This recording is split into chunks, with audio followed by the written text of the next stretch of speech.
Welcome to our channel AR tuber. मैं हूं Abdurrahman और आज हम बात करेंगे भाई मोटोरोला G9 के बारे में, जो कि आज ही फ्लिपकार्ट पे लॉन्च हो गया और इसकी सेल लगने वाली है 30 अगस्त को फ्लिपकार्ट पर। अगर आप ऐसे बजट में कोई फोन लेने के बारे में सोच रहे हैं तो मोटोरोला G9 एक बेहतर ऑप्शन होगा। पर आज हम आपको Redmi 9 Prime और मोटोरोला G9 के बीच में कंपैरिजन करके दिखाएंगे और बताएंगे कि कौन सा फोन लेना आपके लिए बेहतर होगा। अगर आप कंफ्यूज हो रहे हैं कि मोटोरोला G9 लूं या फिर Redmi 9 Prime लूं, तो मैं आपकी इस कंफ्यूजन को इस वीडियो में दूर कर देता हूं। तो भाई वीडियो के एंड तक देखें।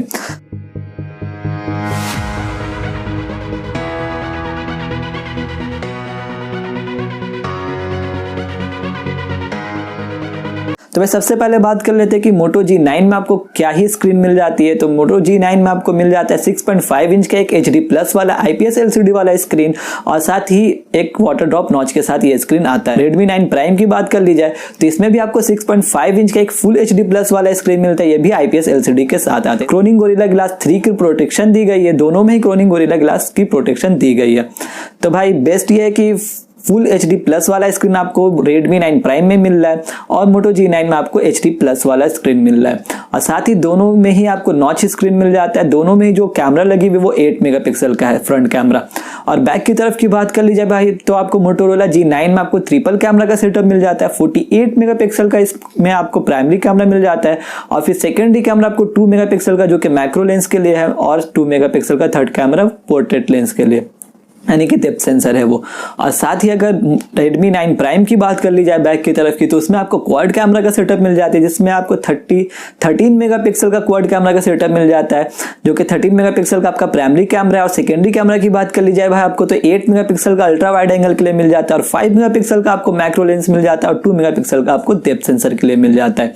तो भाई अगर कैमरा के बारे में बात कर ली जाए भाई आपको अगर क्वांटिटी चाहिए, मतलब कि अगर क्वाड कैमरा चाहिए तो भाई आप Redmi 9 Prime के साथ जा सकते हैं और अगर आपको क्वालिटी चाहिए तो आप मोटो G9 के साथ जा सकते हैं, क्योंकि भाई इसमें 48 मेगापिक्सल का कैमरा दिया गया और इसमें मतलब वो कह रहे हैं मोटोरोला वाले के इसमें आपको जो क्वाड कैमरा का टेक्नोलॉजी के साथ ये कैमरा प्रोवाइड कर रहे हैं। पता नहीं क्या ही क्वाड टेक है, ये तो बस दिखा हुआ है या फिर है, ये तो मार्केट में जब फोन हाथ में आएगा तभी पता चलेगा इसकी क्या ही पिक्चर क्वालिटी आ रही है।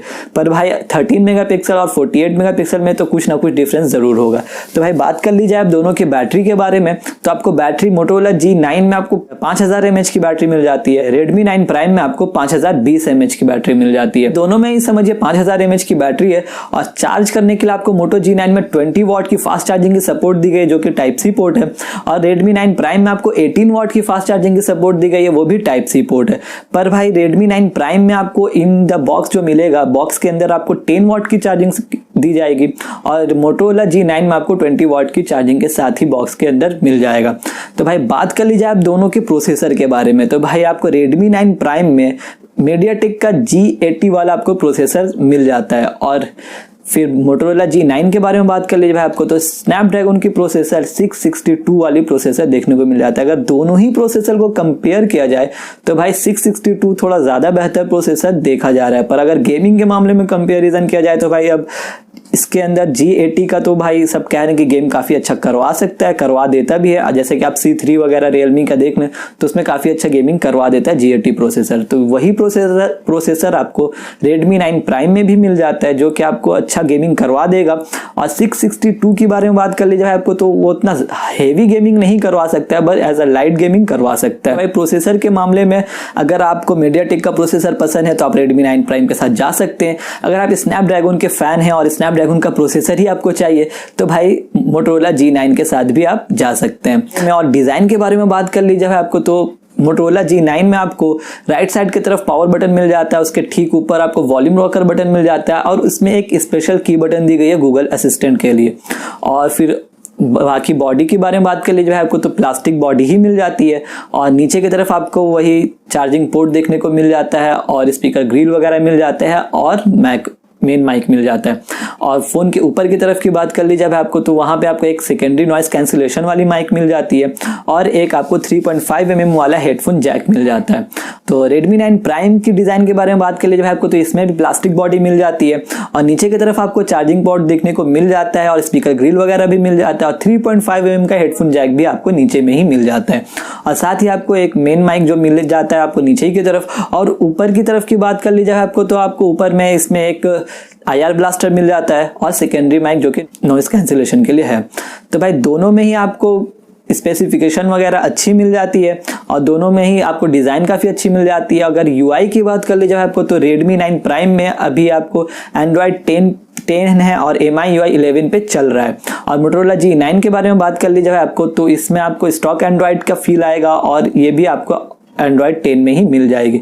तो भाई अगर आपको कस्टमाइजेशन वगैरह ज़्यादा पसंद है, UI आपको मतलब थोड़ा यूनिक टाइप का चाहिए, जैसे कि कुछ आप कस्टमाइजेशन वगैरह कर लें, तो MIUI के साथ आप जा सकते हैं। अगर आपको एकदम सिंपल UI चाहिए, कोई जैसे कि एड्स वगैरह देखना आप नहीं चाहते हैं, अगर आपको कुछ स्मूथ एक्सपीरियंस चाहिए तो आप Motorola G9 के साथ जा सकते हैं। तो भाई अगर Motorola G9 के प्राइस के बारे में बात कर ली जाए आपको तो 4 GB की रैम और 64 GB की स्टोरेज वाली वेरिएंट वो आपको 11,499 में मिल जाती है। और Redmi 9 Prime की प्राइस की बात कर ली जाए आपको तो 4 GB की रैम और 64 GB की स्टोरेज ये आपको 9,999 में मिल जाता है। तो भाई अगर आप नॉन चाइनीज प्रोडक्ट खरीदना चाहते हैं, यानी कि आपको चाइनीज प्रोडक्ट को बाइकआउट करना चाहते हैं, आपके लिए Motorola G9 एक अच्छा ऑप्शन है, आप ले सकते हैं क्योंकि ये चाइनीज कंपनी नहीं है। और हम सभी को पता है कि भाई Xiaomi, Redmi या फिर पोको कुछ भी ये तो चाइनीज ही कंपनी है। तो अगर आप चाइनीज कंपनी का बाइकआउट करना चाहते हैं और आपको चाहिए नॉन चाइनीज प्रोडक्ट तो आप Motorola G9 के साथ जा सकते हैं। और अगर आपको स्टॉक एंड्रॉयड वाला फील चाहिए तो आप Motorola G9 के साथ जा सकते हैं, ये बेहतर ऑप्शन है। तो अगर आप MIUI के फैन है, जैसे कि आप Redmi के फोन वगैरह भी यूज करें और उसको अपग्रेड करना चाहते हैं, मतलब दूसरा फोन लेना चाहते हैं, तो आपके लिए Redmi 9 Prime भी एक बेहतर ऑप्शन हो सकता है। तो भाई दोनों के बारे में मैंने आपको सारी डिटेल्स बता दी है, सारी स्पेसिफिकेशन बता दी है और इसकी प्राइस भी मैंने आपको बता दी Redmi 9 Prime की कि 9,999 में आपको 4 GB की रैम 64 GB की स्टोरेज मिल जा रही है और Motorola G9 में आपको 11,499 में 4 GB की रैम 64 GB की स्टोरेज मिल जा रही है। भाई दोनों में ही फर्क और डिफरेंस सिर्फ इतना ही है कि Motorola G9 में आपको एक स्पेशल की गूगल असिस्टेंट के लिए मिल जाता है जो कि Redmi 9 Prime में आपको नहीं मिलता है। पर Redmi 9 Prime में आपको एक IR ब्लास्टर मिल जाता है जो कि रिमोट कंट्रोल के लिए काफी काम आता है, जो कि आपको Motorola G9 में देखने को नहीं मिलता है। अब दोनों में प्रोसेसर की डिफरेंस है, जैसे कि इसमें आपको MediaTek का प्रोसेसर मिलता है G80 वाला और Motorola G9 में आपको Snapdragon का प्रोसेसर मिल जाता है 662 वाला। तो भाई दोनों ही फोन के बारे में मैंने आपको सारी डिटेल्स बता दी है, सारी स्पेसिफिकेशन भी बता दी है। और अगर मेरा पर्सनल व्यूज अगर आपको चाहिए, मेरा पर्सनल ओपिनियन अगर मैं आपको बताऊं तो यही मेरा ओपिनियन रहेगा कि अगर आप नॉन चाइनीज प्रोडक्ट खरीदना चाह रहे हैं तो Motorola G9 आपके लिए बेस्ट है, आप ले सकते हैं। और अगर आपको MIUI के फैन हैं और आपको MIUI वाला फ़ोन चाहिए यानी Redmi का ही फ़ोन चाहिए तो आप Redmi 9 Prime के साथ भी जा सकते हैं। फ़ोन बुरा नहीं है, फ़ोन अच्छा है। तो भाई ये था दोनों फ़ोन का कंपैरिजन। उम्मीद करते हैं इन दोनों फ़ोन को लेकर के आपकी जो कन्फ्यूज़न होगी इस वीडियो से दूर हो गई होगी और आपके लिए मतलब चूज़ करना अब आसानी होगा कि आप कौन सा फ़ोन लेना पसंद करेंगे। आप अपने चॉइस के हिसाब से इन दोनों में से कोई भी फ़ोन ले सकते हैं, दोनों ही बेस्ट है। और मैंने अपना पर्सनल ओपिनियन तो आपको बता ही दिया है। हम ऐसे ही वीडियोज़ वगैरह बनाते रहते हैं, कंपैरिजन वगैरह करते रहते हैं, अनबॉक्सिंग वगैरह करते रहते हैं, टिप्स एंड ट्रिक्स वगैरह बताते रहते हैं। अगर आप हमारे चैनल पर नए हैं तो सब्सक्राइब बटन को ग्रे कर दें और थम्स अप बटन को ब्लू कर दें, यानी कि लाइक करना बिल्कुल भी ना भूलें। हमें आपकी सपोर्ट की ज़रूरत है।